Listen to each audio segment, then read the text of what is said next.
नमस्कार दोस्तों, वाइगल एकेडमी में आपका स्वागत है। चैनल को सब्सक्राइब करें और बेल आइकन दबाएं ताकि कोई भी क्लास मिस ना हो। ज़रूर वीडियो पसंद आए तो लाइक करें और अपने दोस्तों के साथ शेयर करें। आज हम एक बहुत ही खास विस्तृत चर्चा के लिए यहाँ हैं। बिल्कुल, और आज का जो विषय है वो सच में बहुत ही रोमांचक है। एकदम। आज हम प्राचीन भारत के सबसे शक्तिशाली साम्राज्यों में से एक मौर्य साम्राज्य के ऐतिहासिक दस्तावेजों और विश्लेषणों पर बात करने वाले हैं।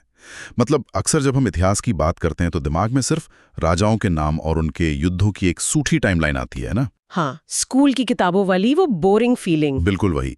लेकिन इन दस्तावेजों को गहराई से खंगालने पर जो तस्वीर उभरती है वो किसी पॉलिटिकल थ्रिलर से कम नहीं है। इसमें ऐसी अंतर्राष्ट्रीय कूटनीति है जो आज की जियोपॉलिटिक्स को भी टक्कर दे दे। और सिर्फ कूटनीति ही नहीं, सत्ता का एक ऐसा खूनी संघर्ष है जो रोंगटे खड़े कर देता है। और सबसे बड़ी बात, उनका जो प्रशासनिक ढांचा था वो किसी भी आधुनिक मल्टीनेशनल कंपनी के मैनेजमेंट को सोचने पर मजबूर कर सकता है। सही कहा। तो चलिए सीधे वहीं चलते हैं जहां से इस महाकाव्य की शुरुआत होती है।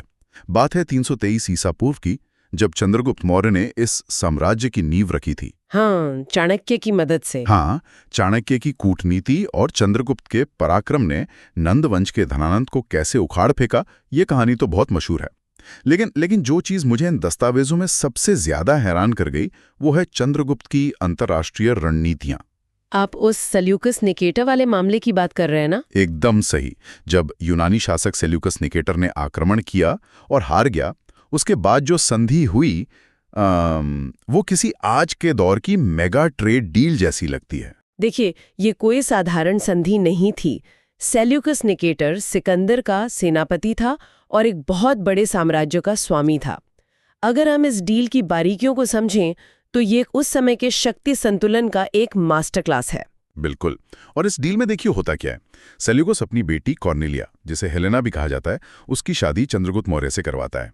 और दहेज में चंद्रगुप्त को क्या मिलता है? काबुल, कांधार, हेरात और बलूचिस्तान। सीधे सीधे 4 बड़े अंतर्राष्ट्रीय प्रांत। हाँ, और इसके जवाब में चंद्रगुप्त सेल्यूकस को क्या देते हैं? 500 हाथी। मतलब ऊपर से देखने में ये एक ससुर को दिया गया शगुन लग सकता है, लेकिन ये शगुन नहीं था। यहाँ हमें रुककर इस 500 हाथियों वाले हिस्से का कूटनीतिक मतलब समझना चाहिए। उस दौर में भारतीय हाथी आज के आधुनिक युद्धक टैंकों की तरह होते थे। अच्छा, मतलब सीधा मिलिट्री हार्डवेयर सप्लाई हो रहा था, ये रोका जा सके, है ना? बिल्कुल। काबुल और कांधार लेकर चंद्रगुप्त ने भारत की प्राकृतिक सीमा सुरक्षित कर ली। दोनों ने अपनी सबसे बड़ी रणनीतिक जरूरतें पूरी की। और इसी दौरान मेगास्थनीज दूत बनकर आता है, जिसकी किताब इंडिका आज हमारे लिए इस काल को समझने का एक बहुत बड़ा जरिया है। ये लेन देन पूरी तरह से एक ठंडे दिमाग से की गई कैलकुलेशन थी। उन्होंने सुदर्शन झील जैसे बड़े इंफ्रास्ट्रक्चर प्रोजेक्ट्स भी बनवाए।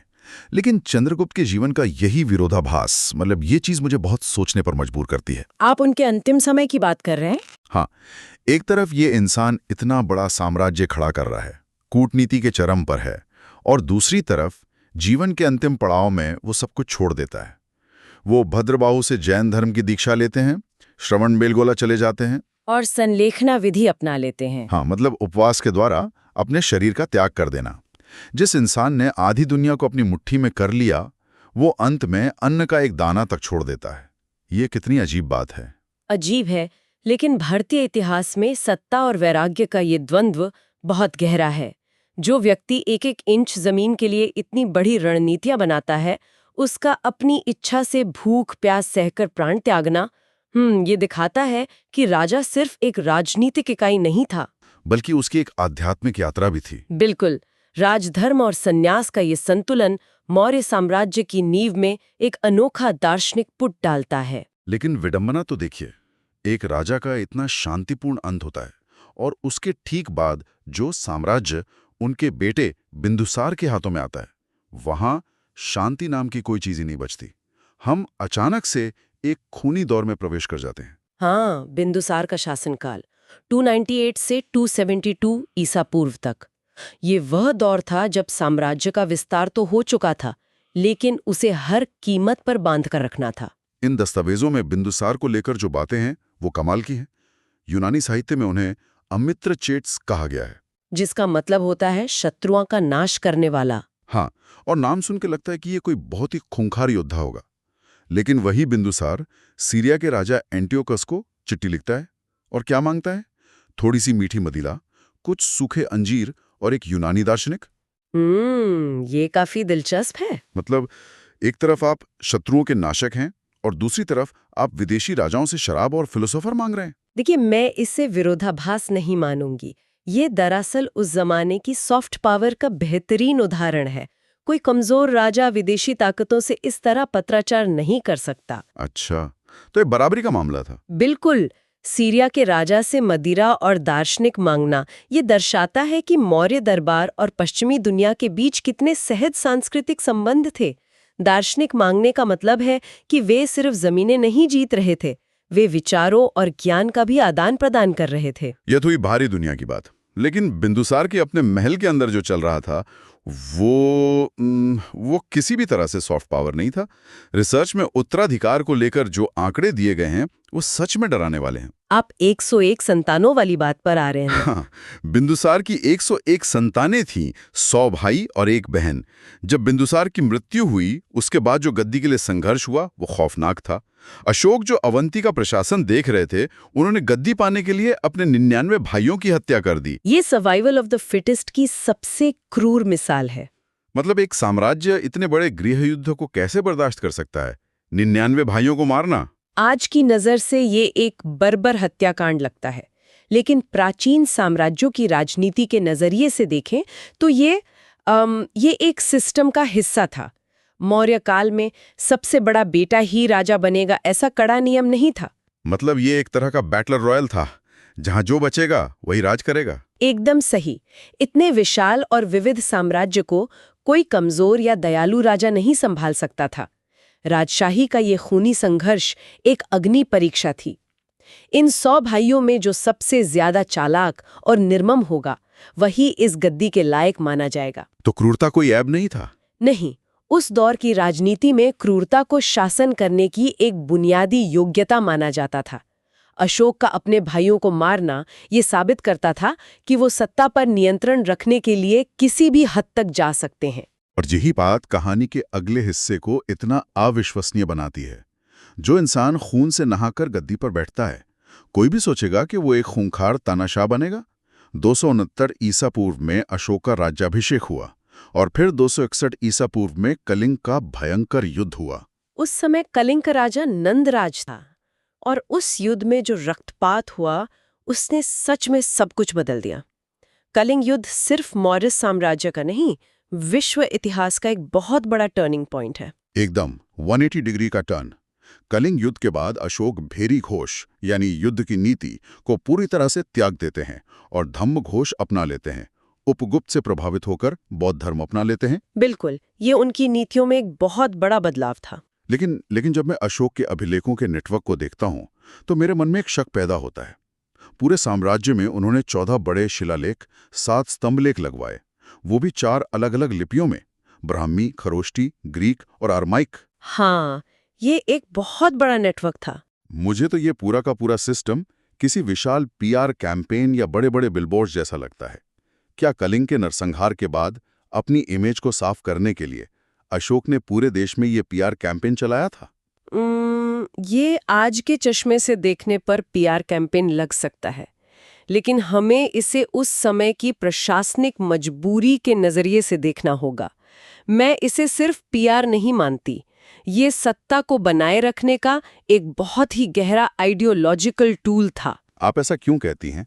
क्या वो सच में हृदय परिवर्तन नहीं था? हृदय परिवर्तन अपनी जगह है, लेकिन एक प्रशासक के तौर पर अशोक समझ गए थे कि आप इतने विशाल साम्राज्य को, जहां यूनानी, अरामाइक और अनगिनत बोलियां बोलने वाले लोग रहते हों, उसे सिर्फ सेना के डर से नहीं बांध सकते। हाँ, हर जगह सेना तैनात करना तो बहुत महंगा पड़ेगा। बिल्कुल।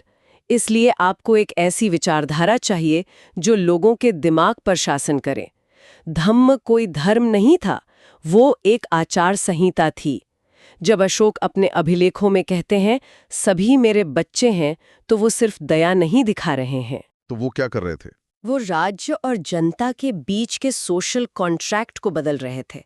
राजा अब सिर्फ शासक नहीं बल्कि एक पिता बन गया था, और एक पिता से आप बगावत कैसे करेंगे? अरे वाह, मतलब ये एक तरह का मनोवैज्ञानिक नियंत्रण था, और इसीलिए उन्होंने अलग अलग लिपियों का इस्तेमाल किया, ताकि अफगानिस्तान का आदमी ग्रीक में संदेश पढ़े और दक्षिण का आदमी ब्राह्मी में, लोकल भाषा में सीधा कम्युनिकेशन। एकदम सही। और सिर्फ पत्थर गाड़ देना काफी नहीं था। अशोक ने धम्म महामात्रों की नियुक्ति की। ये ऐसे अधिकारी थे जिनका काम सिर्फ ये देखना था कि समाज में धम्म का पालन हो रहा है या नहीं। मतलब विचारधारा को भी मॉनिटर किया जा रहा था। हाँ, यहाँ तक कि उन्होंने अपने बेटे महेंद्र और बेटी संघमित्रा को श्रीलंका भेजा। वहाँ अनुला नाम की राजकुमारी और उनकी 500 सहेलियों को दीक्षा दी गई। ये अपनी विचारधारा को देश के बाहर एक्सपोर्ट करने का पहला बड़ा उदाहरण है। उनके शिलालेखों का विवरण भी कमाल का है। पहले में पशु हत्या पर रोक है, दूसरे में पशु चिकित्सा की बात है, 9वें में ब्राह्मणों को ना सताने की बात है। सुनने में बहुत आदर्शवादी लगता है। हाँ, बिल्कुल लगता है। लेकिन मेरे दिमाग में बार बार एक ही सवाल आ रहा है, बिना इंटरनेट, बिना टेलीफोन के अफगानिस्तान से कर्नाटक तक फैले साम्राज्य में ये आदेश जमीन पर लागू कैसे होते थे? पाटलिपुत्र में बैठा राजा कैसे चेक करता था कि 2000 किलोमीटर दूर किसी गांव में पशु हत्या रुकी है या नहीं? इसी सवाल का जवाब मौर्य साम्राज्य के प्रशासनिक ढांचे में छिपा है। और ये ढांचा इतना वैज्ञानिक था कि इसे समझना आज के किसी भी मैनेजमेंट स्टूडेंट के लिए बहुत जरूरी है। इन नोट्स में जो प्रशासन का लेआउट दिया गया है, उसे देखकर मुझे सच में किसी मल्टीनेशनल कंपनी की याद आती है। मतलब आप राजा को सीईओ मान लीजिए, पूरा साम्राज्य चक्र या प्रांतों में बटा था, चक्र मंडल में बटे थे, मंडल जनपद में। और उसके नीचे का जो माइक्रो मैनेजमेंट है, वो तो दिमाग हिला देने वाला है। बिल्कुल। 800 गांवों के ऊपर एक अधिकारी, फिर 400 गांवों पर एक, 200 गांवों पर एक और 10 गांवों के समूह पर एक। ये बिल्कुल एक कॉर्पोरेट चेन ऑफ कमांड है। और इस चेन का सबसे अहम हिस्सा सबसे निचले स्तर पर था, गांव। गांव के मुखिया को ग्रामिक कहा जाता था। और सबसे दिलचस्प बात यह है कि ग्रामिक को ऊपर से नियुक्त नहीं किया जाता था। हाँ, उसे गांव की जनता खुद चुनती थी। ये तो एक अजीब सी बात हो गई ना। एक तरफ आप कह रहे हैं कि साम्राज्य का इतना कड़ा नियंत्रण था, और दूसरी तरफ गांव वालों को अपना नेता चुनने की आजादी। ये विरोधाभास क्यों? देखिए, ये विरोधाभास नहीं है। ये कौटिल्य यानी चाणक्य के प्रशासन की असली जीनस थी। अगर हर छोटे फैसले के लिए केंद्र का अधिकारी गांव में घुसेगा तो विद्रोह होगा।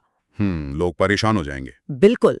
इसलिए स्थानीय मामलों में गांव वालों को थोड़ी आजादी दी गई, ताकि उन्हें लगे कि वे खुद अपना शासन चला रहे हैं।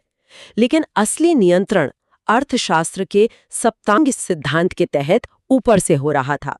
वो 7 अंगों वाला सिद्धांत? हाँ, राजा, अमात्य, कोष, सेना, किला, मित्र और जनपद।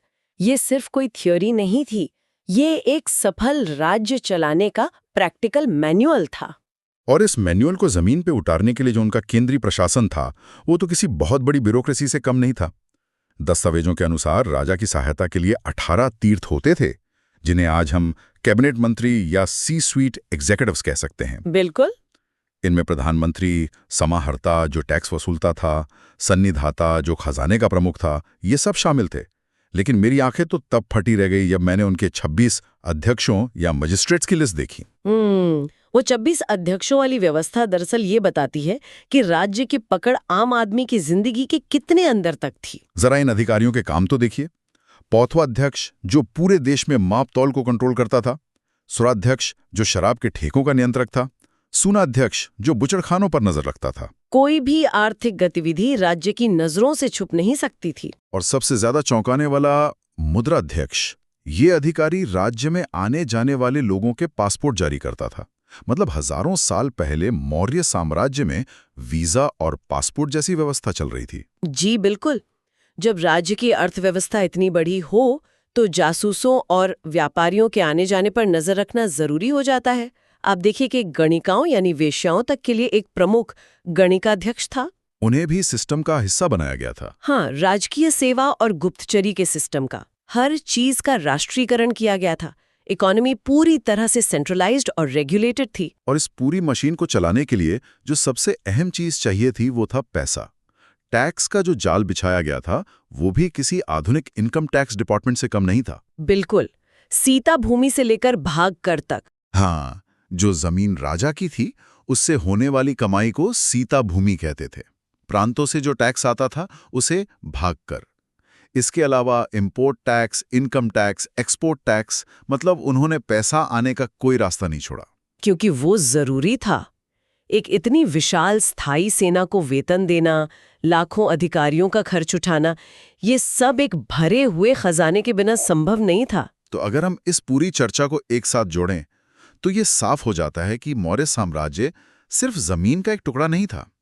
ये कूटनीति, सत्ता की क्रूरता, धम्म जैसी वैचारिक क्रांति और एक बेहद बारीकी से डिजाइन किए गए कॉर्पोरेट लेवल प्रशासन का अद्भुत मिश्रण था।